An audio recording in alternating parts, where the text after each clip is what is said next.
Olá, tudo bem? Bem-vindo ao canal Viver de Renda. Se inscreva no canal, deixe o seu like, compartilhe com os amigos. Nos acompanhe no Instagram Viver de Renda Canal também.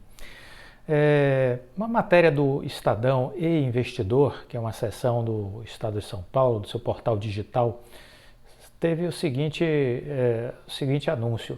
Investir nas ações da Oi exige atenção para não perder dinheiro. O que preocupa não é a empresa, o que preocupa é o comportamento do investidor em relação à ação. Então essa foi a chamada dessa matéria do E-Investidor. E aí eles dizem, sim, é possível investir em ações da Oi BR3 e ficar tranquilo se é isso que se quer saber.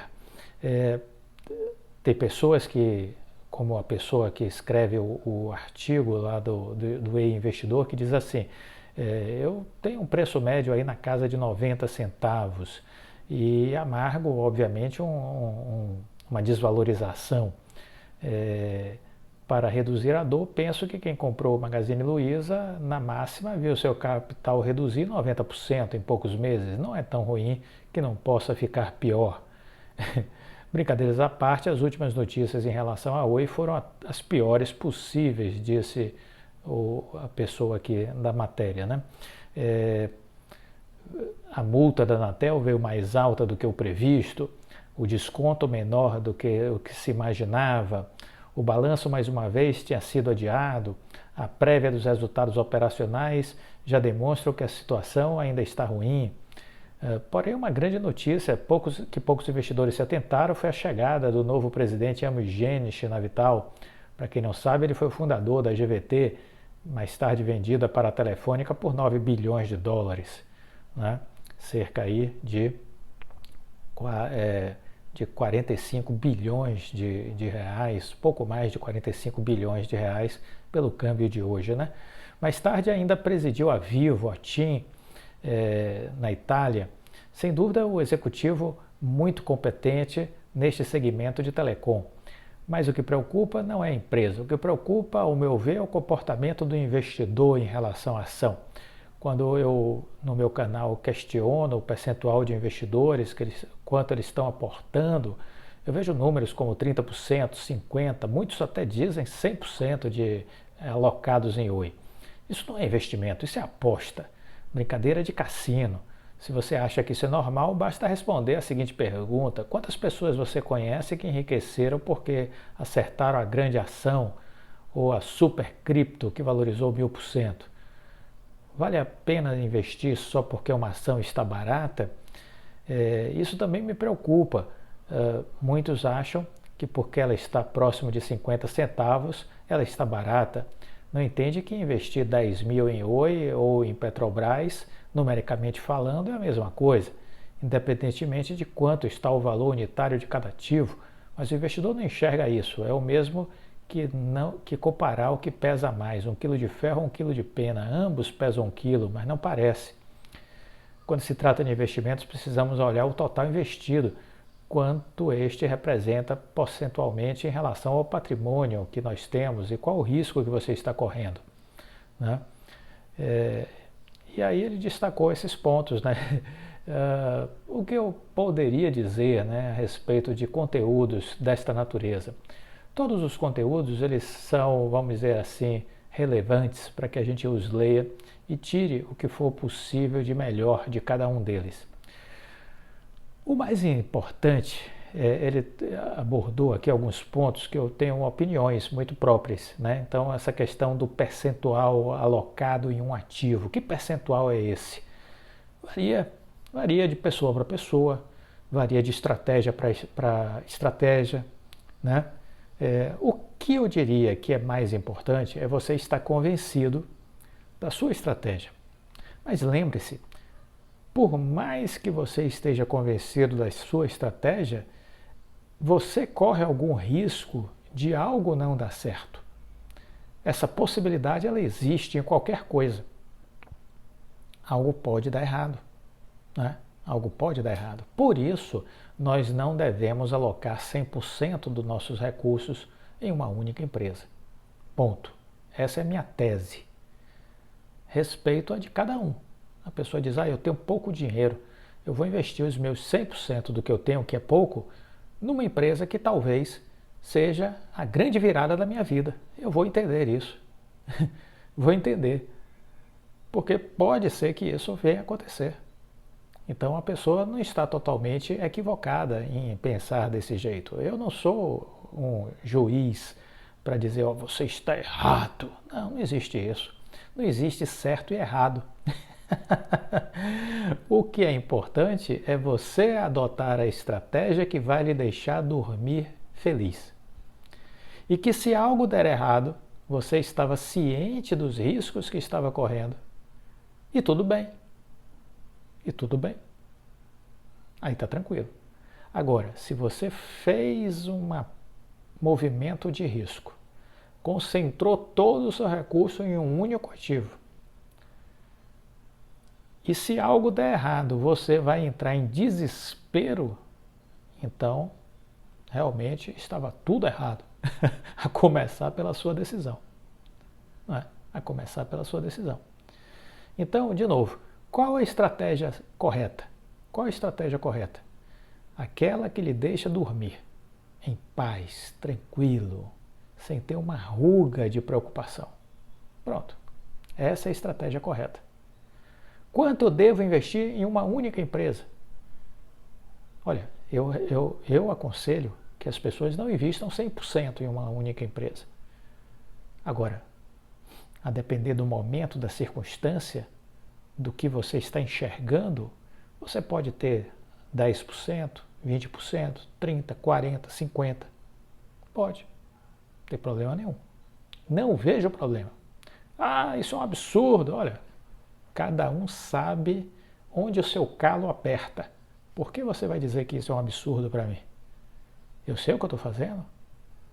Se aí está a minha premissa verdadeira, eu sei o que eu estou fazendo, não é da sua conta o que eu estou fazendo do ponto de vista da minha estratégia. A minha estratégia é minha. Ok? Então eu respeito a estratégia do outro. Eu não fico apontando o dedo e dizendo, está errado. Você tem mais de 20% do seu capital em uma única empresa. Eu acho isso uma grande bobagem. Pessoas que pensam que são mais capazes, preparadas e inteligentes que os outros. É uma espécie de arrogância, é uma espécie de prepotência. Você se acha mais esperto, qualificado, preparado, conhecedor do que o outro. O outro é menos inteligente, o outro é mais burrinho, o outro é menos experiente. Aí você aponta o dedo e diz, você está errado. Não, não faço isso. Então, cada um vai definir a sua estratégia. Ah, eu vou investir 20%. Legal. Vou investir 40%. Pô, é a sua estratégia. Ah, eu vou investir 100%. Eu acho que aí você já está se excedendo. Já está se excedendo. Você pode ter uma carteira de ações com 5 ativos. Aí dentro desses 5 ativos, você pode botar 20% em cada um deles, 20% em cada um deles, ou você pode chegar e colocar 40% em um e dividir os 60% pelos outros 4. Pode colocar 50% em um e dividir os outros 50% pelos outros 4. São as dinâmicas, com base no que você acredita, nas suas estratégias. Mas o importante, a base de tudo isso é o conhecimento, é o preparo, é a consciência de saber o que está fazendo e que você está tranquilo. Se isso está ok, segue em frente. Segue em frente. Entendeu? Segue em frente. É isso que eu penso, é isso que eu acredito e é isso que eu gostaria aqui de comentar com vocês. Né? Uma outra coisa que me chamou a atenção é uma matéria que saiu na Telesíntese dizendo o seguinte, o sobe e desce na bolsa. ISPs, que são os pequenos provedores, desafiam operadoras com potencial de valorização acima de 300%. De novo, continua aquela lógica das micro e pequenas empresas no duelo de titãs. Diziam que a Brisanet era quem ia bater na Oi. Agora estão continuando com essa história das ISPs, que elas desafiam as operadoras com potencial de valorização acima de 300%. Banco estima potencial de valorização dos ISPs, Brisanet, Desktop, Unifique, Desde a estreia da B3, todos perderam valor. A Oi também tem alto potencial, enquanto Vivo e TIM podem crescer, mas não multiplicar o preço das ações como aconteceria com as rivais no melhor cenário. Analistas do BTG Pactual emitiram um relatório no dia 27, estimando o potencial de valorização na Bolsa de Valores de operadoras e provedores de pequeno porte. O BTG recomenda a compra de papéis de todas as teles e provedores brasileiros. É uma metralhadora giratória. O BTG recomenda a compra de todos. Não consigo entender um negócio desse. Você vai escolher um setor. Eu sempre fiz isso na minha vida.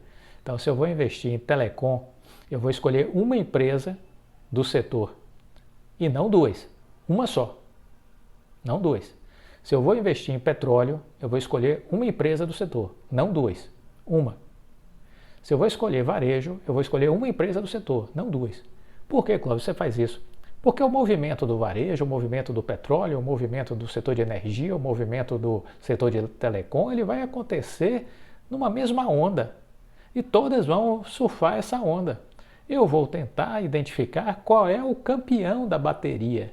Quem vai pegar e vai fazer a melhor prova, né, para ganhar a etapa. Então eu vou escolher um e elegê-lo como meu campeão. Pode ser que eu não acerte, pode ser que eu aposte no campeão errado, mas eu vou escolher uma. Escolher todas, recomendar a compra de todas as empresas do setor de telecom, isso é muito fácil, né? Compre todas. Aí o cidadão daqui a pouco está com uma carteira de ações com 100 ações. Olha que loucura isso. Não dá para ser feliz com esse tipo de coisa, viu? Não dá para ser feliz. Eu fico impressionado como um banco do porte do BTG vem com essa linha de raciocínio, de recomendar compra dos papéis de todas as teles e provedoras brasileiras. Olha, desculpa, isso aí é um raciocínio raso, muito deficitário do ponto de vista de sofisticação intelectual. No caso dos provedores pequenos, que são o caso aí da Brisanet, Desktop e Unifique, a valorização possível é de 300%. Caíram muito, né? Caíram muito. Então, em tese, pode ter uma valorização grande. Muito acima do calculado para Vivo e TIM, claro, caíram muito pouco comparado com as outras. A Unifique pode ter uma valorização de 340%, conforme o relatório do BTG. Eles têm o papel como de maior potencial de valorização no setor. O upside calculado pelo banco é de 340%. Significa que os acionistas podem ver o preço saltar dos R$ 3,18 para R$ 14. O banco não diz, porém, até quando acredita que o preço chegaria a seu valor justo, uma vez que isso depende de muitas variáveis do mercado, né? A Unifique perdeu 42% de seu valor. Apenas no último mês foi 34% a queda. Apesar de a empresa ser a menos endividada, com índice de dívida líquida sobre EBITDA de 0,5 vezes. Com relação à Oi, eles dizem que é a segunda empresa com maior potencial de valorização, diz o BTG. Atrás da Unifique com 340%, vem a Oi, segundo eles, com 334%. Anote aí a nova previsão do BTG para a Oi. 334% é a visão do BTG de valorização da Oi. A Oi, que tem o maior índice de endividamento em relação ao EBITDA, de 5,8 vezes no setor, também merece ser comprada, diz o BTG. Isso porque o papel tem um upside calculado em 334%. Atualmente, a Oi é uma penny stock vendida a 53 centavos, pode chegar, portanto, segundo o BTG, a 2,30.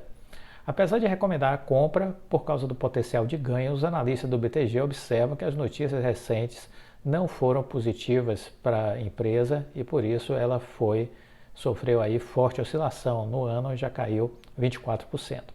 Depois da Oi vem a Desktop, dizendo que é possível uma valorização de 316%, isso é o BTG que está dizendo. significa dizer que as ações da empresa podem sair dos atuais R$ 7,69 para R$ 32. Olha que maravilha. Agora, comece a imaginar, né? Desktop a R$ 32, Unifique a R$ 14, né? E a Oi na casa dos 2. Eu realmente não sei fazer essas contas que eles sabem. Qualquer dia eu vou pedir para ir fazer uma visita ao BTG para passar a tarde lá aprendendo a fazer o beabá da matemática. Porque a minha forma de olhar as empresas é diferente da deles.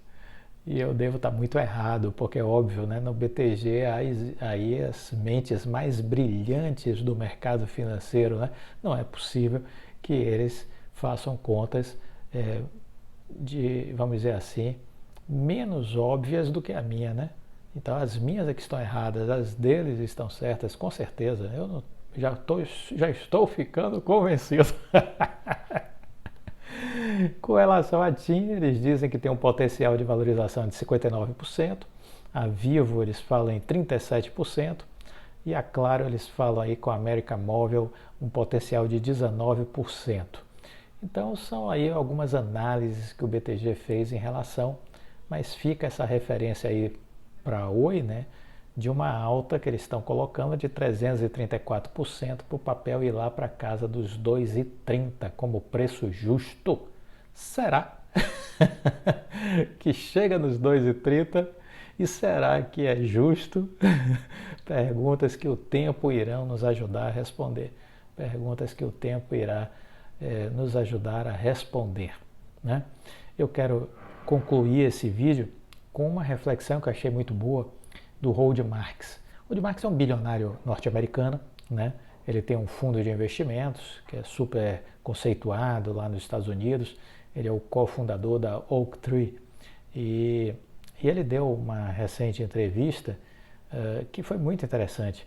Ele, na verdade, ele é considerado, né, se você for olhar hoje em dia, ele é considerado um dos investidores mais bem-sucedidos da atualidade. É uma pessoa, inclusive, que o Warren Buffett gosta muito e diz que sempre lê os relatórios dele, do Howard Marks. Ele criou a gestora de investimentos Oaktree Capital Management e ele é conhecido por defender que é preciso apostar no que outros tenderiam a evitar para obter bons retornos. Apostar no que outros tenderiam a evitar para obter bons retornos. Essa maneira de encarar os investimentos ajuda a entender sua visão de que o maior risco que o investidor pode correr neste momento é estar fora da Bolsa de Valores. Então, essa reflexão que ele fez que me chamou a atenção. O maior risco que um investidor pode correr é, neste momento, estar fora da Bolsa de Valores. A maioria das pessoas, disse Howard Marks, diria que o maior risco atual é uma queda nas bolsas de valores relacionadas aí às questões da inflação e mais notícias econômicas pipocando aí no mundo todo. Pela minha experiência, diz ele, esse é um problema temporário. Eu assino embaixo. Ele diz, pela minha experiência, esse é um problema temporário. É o que eu creio. Acho que o maior risco nesse momento é não estar no mercado. O maior risco neste momento é não estar no mercado. E veja que aqui os institucionais brasileiros, fundos de investimento, de pensão, os bancos, corretoras, retiraram 72 bilhões de reais da Bolsa só este ano. 72 bilhões de reais foram retirados só este ano pelos institucionais. Bancos, corretoras, fundos de investimentos, foram todos para a renda fixa. E aí veja o que o Howard Marks tem a dizer para eles. O maior risco neste momento é não estar na Bolsa de Valores. Esse é o maior risco. Mas as pessoas aqui pensam de forma diferente, né? Pensam que estão certos. Eu prefiro ficar com Warren Buffett, eu prefiro ficar com Howard Marks. Para mim, eles têm muito mais provas efetivas de que pensam da forma correta. Chegaram a uma taxa de êxito e de sucesso muito maior do que essa turma que está à frente aqui do mercado institucional brasileiro, né? Então, Howard Marks, ele destacou isso, que é fundamental ter a capacidade de estar nesse momento na Bolsa. A Oaktree Capital, que é a empresa que ele criou, é uma das maiores gestoras de fundos do mundo. Ela é especializada em investimentos, ela tem mais de 1.000 funcionários e atualmente, sob gestão, ela tem 164 bilhões de dólares sob sua gestão. Howard Marks é conhecido também por análises periódicas de mercados e investimentos, que tem sido ao longo dos últimos anos uma leitura obrigatória para quem quer investir em ações em bolsa de valores. Defensor de estratégia de longo prazo, Howard Marks ressalta que é muito difícil saber qual a hora certa de comprar ou vender um papel. É muito difícil saber qual a hora certa de comprar ou vender um papel. Ele rejeita comportamentos impulsivos, a exemplo de vender ações no momento de queda por receio de recuos ainda maiores. Veja você.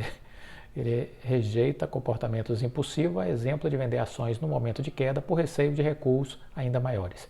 As economias e os mercados têm uma tendência subjacente positiva, diz ele. Sabemos que há ciclos, mas no final das contas é positivo o movimento.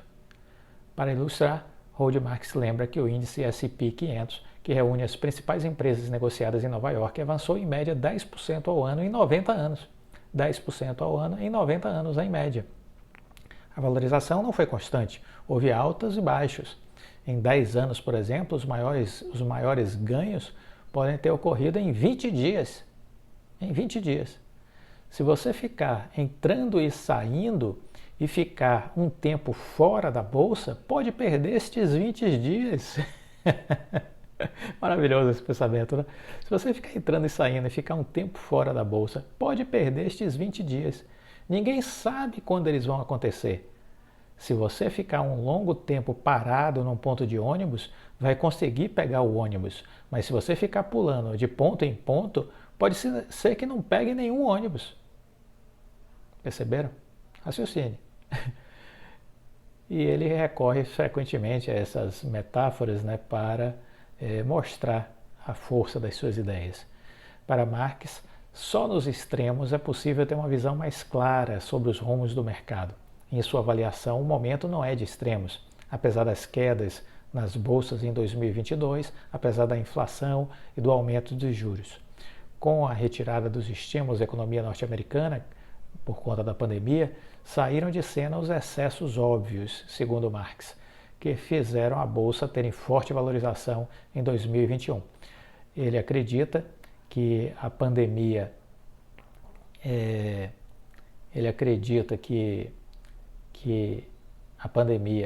que ele compara de vez em quando como um meteoro, e a invasão da Ucrânia pela Rússia, iniciada em fevereiro, são fatores externos à economia e resultaram num movimento que não se enquadra no conceito de ciclo econômico tradicional. Ele chama a atenção disso e diz que, especialmente por causa desses fatores, é difícil decifrar o mercado hoje. Mas eu gostaria de destacar que sempre é difícil. Não estamos tão caros que tenhamos que cair mais, mas também não estamos tão baratos a ponto de não podermos cair mais. Howard Marks concedeu uma entrevista agora em maio, e no final de maio, quando ele destacou que estes pontos, essas reflexões, deu esses insights. Naquele instante, o Standard & Poor's tinha já uma queda acumulada no ano de 15%.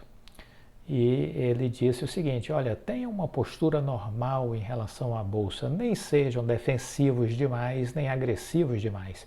Se você estiver muito preocupado em evitar flutuações para baixo, talvez você queira aumentar sua defesa um pouco, mas certamente não de maneira extremada.